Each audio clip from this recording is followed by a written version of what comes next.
Welcome to Journalists on Journalism, a weekly podcast that provides unparalleled insight into the lives of journalists eminent in the field. This series is brought to you by Stanford's Masters in Journalism program. For more information on future speakers and to listen to previous podcasts, visit journalism.stanford.edu. This week, we were fortunate to have T. Christian Miller as our guest speaker. He is an award-winning investigative reporter for ProPublica, a nonprofit investigative news organization.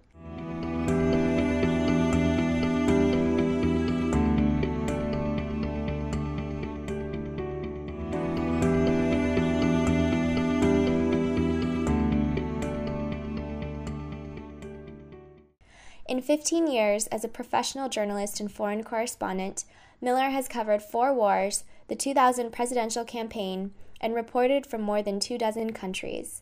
He has won multiple national accolades for his work in both the U.S. and abroad.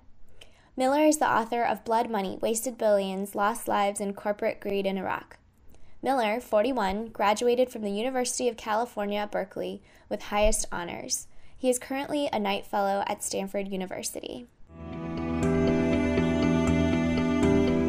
My focus this year now at the Knight Fellowship, I'm taking a leave of absence for a year from ProPublica. I'll return at the end.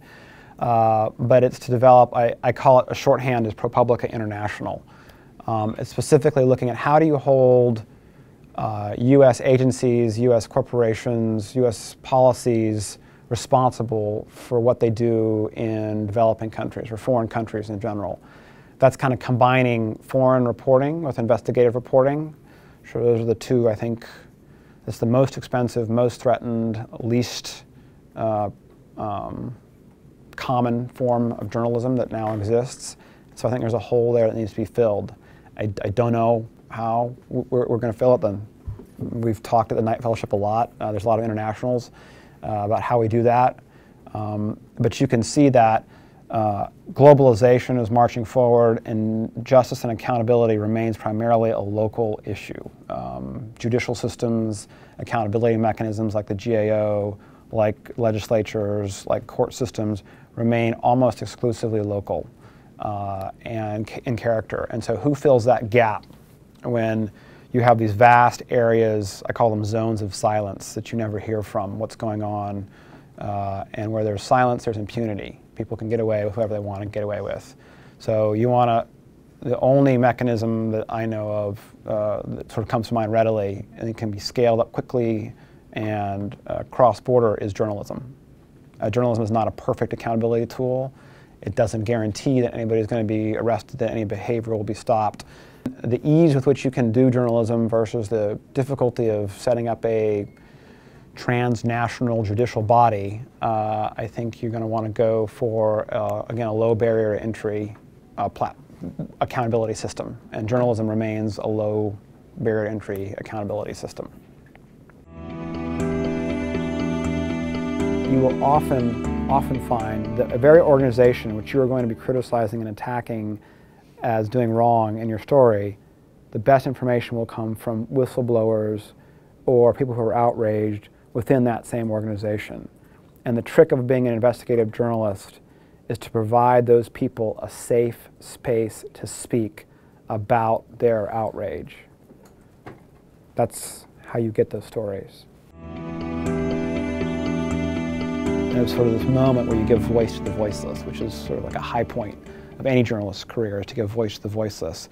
And to actually literally see that happen and how that was it was a great moment. I did make a mistake, so here's one. Okay, so I always like to talk about this. So one of the stories I included in there was a story about a colonel who committed suicide in Iraq.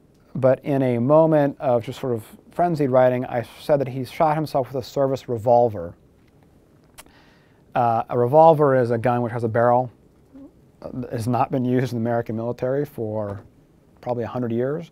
And so immediately somebody wrote into me after there's this great story about corruption and this dead colonel, highest ranking guy killed. And the first email I get is from some guy who said, that dude did not have a revolver. He shot himself with his service pistol, which is a pistol as any handgun or any type of handgun. And that was just awful. one of the lessons I had and drilled to me early on in the St. Petersburg Times, because they pride themselves on this, but I don't think most newspapers do, is it is a mark of honor, a badge of honesty, the more corrections you have in your paper. And if you have a newspaper that's going a lot of days without corrections, you know, a newspaper is a couple 10,000 words a day, they're lying. Hopefully, young journalists can strive to emulate Mr. Miller's great moment of giving voice to the voiceless and his passion for his work. This week's post was produced by Vignesh, Ramachandran, and Joyce Ho.